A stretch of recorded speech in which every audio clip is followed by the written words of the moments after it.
classmates, we are going to talk about the curriculum. First, the curriculum definition that we have chosen was the author Bobbitt, 1980. He mentioned that curriculum refers to a sequence of activities and an experience that children and youth must undertake to develop the necessary skill to effectively handle adult life responsibility and challenges and become well-rounded individuals that characterize the traits and qualities valued in adults. So, in other words, this means that a curriculum is a series of things that students must do to achieve their goals and be a good adults in the future. So we have approaches of curriculum. The first one is behavioral approach. This approach starts from the different educational plans that begin with the establishment of objectives. And it believes that learners start with a clean slate, and that behavior is shaped by positive and negative reinforcement. It suggests that all the students will learn knowledge in the same way. Also, the behavioral approach to curriculum design focuses on defining clear and measurable objectives and identify the specific behavior that the students need to achieve those goals, those outcomes. The behavioral approach to curriculum is often used in technical and vocational education programs where emphasize the development of a specific skill or competence. The second approach is the managerial approach. Here, the managerial approach has a leader of the curriculum in order to plan and organize the curriculum and the instructions. Also, here the curriculum leader is supposed to be in the church to manage the curriculum. Here is the systems approach. This approach is influenced by the system theory.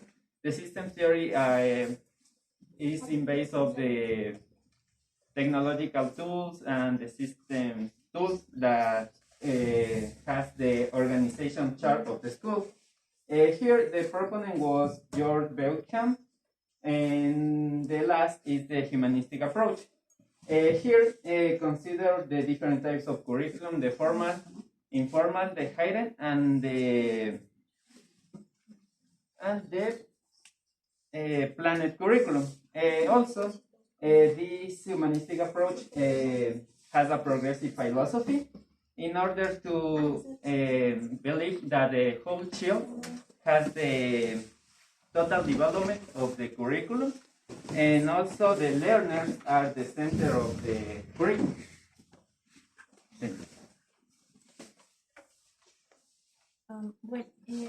In general, both models offer a useful framework for curriculum design and development, but it's necessary to know their difference.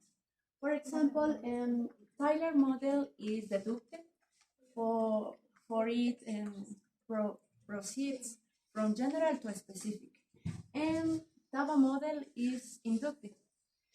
Tyler model contains of 4 concepts, and Taba model have 7 steps. And for example, Tyler model basically focuses on providing freedom for students to select what they learn, and while Taba model provides the opportunity for teachers to develop the curriculum. For example, Tyler model theory encourage active participation and students interaction, while Taba model encourage interactive activities within the classroom. Thank you. Okay, and now I talk about the similarities that have Tyler's model and Taba's model. The first similarity is that both models are rational curriculum models. It is because they are based on the no, they are designed and based on objects. Yeah. Also, it's based on the idea of sequenced learning experience in logical and hierarchical order. The second is linear in design. Both are linear in design because it's based on logical and systematical order. Both Tyler's model as well Tabas model are used at the schools and national levels. And the last one is educational purposes. It's Tyler's model and Tabas model. It's based on educational purpose. In the example, in the Taba model, have seven steps, and the first step is diagnosis of students. Application of a test, a diagnosis test, for collecting information about each student's ability. In the second is formulation of learning objectives. The students will be able to communicate in a real environment very fluently. In the third step is selection of learning content. It is important to take in account the age of students, and in this case, they will work with the connectivity book series. And the next step is organization of learning content. The student will work in thematic units that book presents. Each unit contains 5 lessons in this case. And the next is selection of learning experience. This book contains different activities that the students will work, for example, with extra grammar, worksheets, and others.